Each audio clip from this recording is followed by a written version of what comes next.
ॐ लोकाभिरामं रणरङ्गधीरं राजीवनेत्रं रघुवंशनाथं कारुण्यरूपं करुणाकरं तं श्रीरामचंद्रं शरणं प्रपद्ये।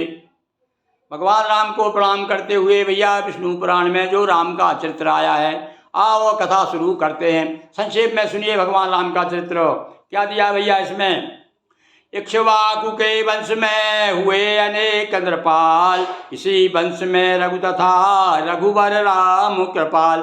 आज जो अधिक मास का या कहिए, अब तो 30 दिन का था, अधिक मास चला गया, अब श्रावण फिर लग गया, श्रावण आ गया, तो श्रावण मास का 31वां दिवस कह सकते हैं अपन इसे विष्णु पुराण कथा का 31वां दिवस है। आओ क्या बताया, इक्ष्वाकु के वंश में बड़े बड़े राजा हुए हैं, उसमें रघु तथा रघुवर राम कृपाल का भी जन्म हुआ। अज के सुत दशरथ के आंगन, राम भरत लक्ष्मण शत्रुघ्न। बचपन में कौशल संग जाकर, रक्षा यज्ञ ताड़ का वध कर किया, बरीश बाण से घायल, गिरा सिंधु के तट के मुंबल। संक्षेप में आई ये कथा, तो इसलिए मैंने और भी संक्षेप कर दी है। अज के पुत्र दशरथ के आंगन में राम लक्ष्मण भरत शत्रुघ्न चारों पुत्र हुए। और जब ये थोड़े बड़े हुए तो विश्वामित्र के साथ में जाकर के रक्षक ताड़का को मारा, मारीचो को बाण से घायल किया, और पथ में मिली अहिल्या तारी, और जो ऋषि थी गौतम की नारी, जो गौतम ऋषि की पत्नी जो थी अहिल्या का उद्धार किया। और जनकपुरी मुनि वर के साथा, धनुष भंग की ना रघुनाथा। विश्वामित्र जी के साथ जनकपुरी में जाकर के भगवान ने, अरे हम तो भैया जब अपने छात्र काल में थे उस समय डंडा पार्टी बनाई थी हमने, और भजन गाया करते थे।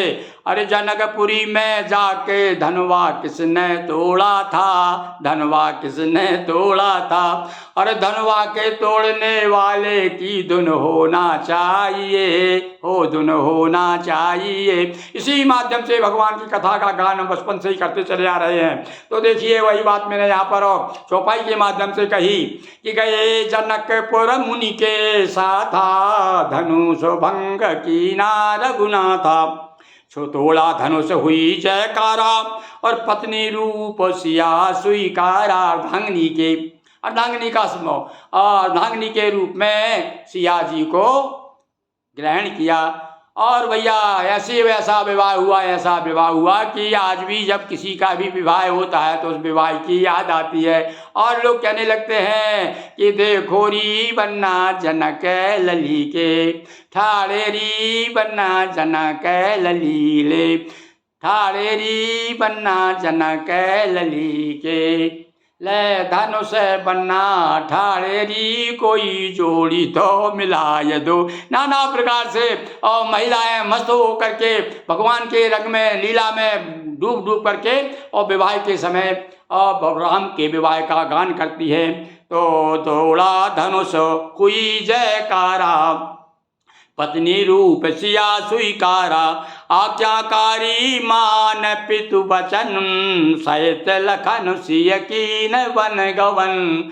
और एक कथा तो बच्चा जानता है हमारा देश का कि किस प्रकार से भैया माता को हम लोग भैया कहते जरूर है, पढ़ते हैं, सुनते हैं, पर आचरण में नहीं है। आज हर पुत्र जो है अपने पिता का आज्ञाकारी हो जाए तो सारी समस्या, जितने अपराध हो रहे हैं ना, ये एक अपराध जो जवानों को युवकों के द्वारा हो रहा है, एक नहीं होंगे। क्यों?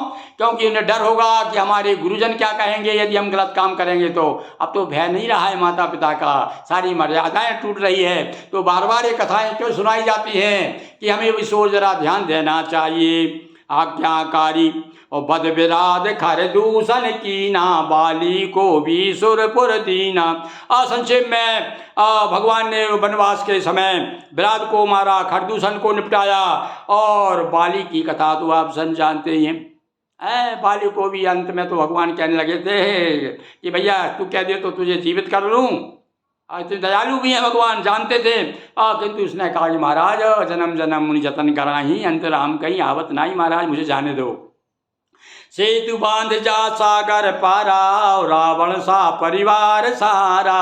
बहुत पहले भैया देखिए, आप कह सकते हैं आज से 30-40 साल पहले हमने 7 दिनों में भगवान की ऐसी कृपा हुई। उस समय हम अपने गांव में ज्वार का खेत रखाया करते थे।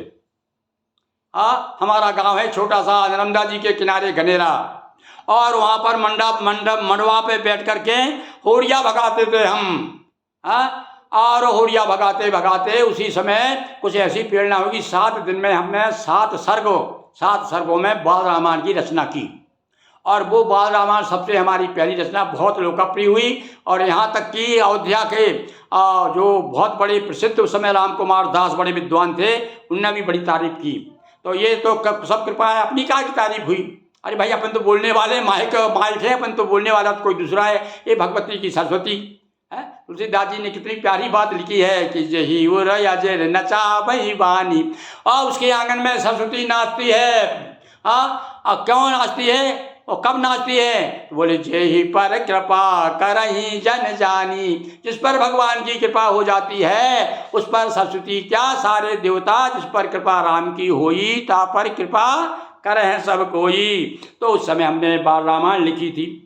अब सेतु बांध सागर पारा, रावण सा परिवार सहारा। रावण को मार दिया जाकर के, अग्नि प्रवेश कराया सीता, और मानी गई तब परम पुनीता। पुष्पक बैठ अयोध्या आए, दर्शन कर सब जन हर्षाए। और राजा राम जानकी रानी, युग युग तक जीवंत कहानी। जब तक ये धराधाम रहेगा और तब तक हमारा राम रहेगा। अरे राम तो वैसे युग तक रहेगा ही, धराधाम न रहे तो भी रहेगा। पर एक कहने की बात है कि भैया भगवान का नाम जब तक हम लोग तो हैं, जब तक ये प्राणी मनुष्य, जब तक मनुष्य की जाति का अंश भी है, तब तक राम का नाम उच्चारित होता रहेगा। 10,000 से भी अधिक वर्ष संभाला राज। कौन ने? राजा राम ने राज भी किया उन्होंने। कितने थोड़े समय थोड़ी किया। अब तो 100 साल मुश्किल 80 साल भी जी गया आदमी, 50 साल जी 85 साल 90 साल जी गया तो बहुत जी गया। और 10,000 बड़ी उम्र, बहुत उम्र हुआ करती थी। आदमी तो मेरे ख्याल से कई लोग घबराते होंगे कि भगवान प्राण ले ले। अभी भी जब ज़्यादा लोग परेशान हो जाते हैं बीमारी से, तब कहते हैं हे प्रभु जल्दी ले ले हमको, तो अब तो यहाँ सहन नहीं हो रहा हमसे भैया। पर उस समय तो लोग बड़े कहना चाहिए कि राम राज था, राम राज काहू नहीं व्यापा। क्या नहीं व्यापा? तो दैहिक भौतिक तापा। किसी भी प्रकार के कोई भी ताप जो है आदमी के पास नहीं आया करते थे उस समय, क्योंकि सब श्रुति पथ चले धर्म नय नीति, सब अपने धर्म के अनुसार चलते थे। और अब जो है, अब तो नाम रह गया धर्म का, हम कहते कुछ हैं करते कुछ हैं। तो भगवान राम ने 10,000 साल राज किया। इस प्रकार से 10,000 से भी अधिक वर्ष संभाला राज। इक्ष्वाकु वंश के राम हुए सरताज।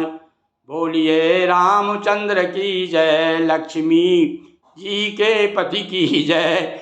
सियावर रामचंद्र की जय, अयोध्या राम लला की जय। नर्मदा मैया की जय।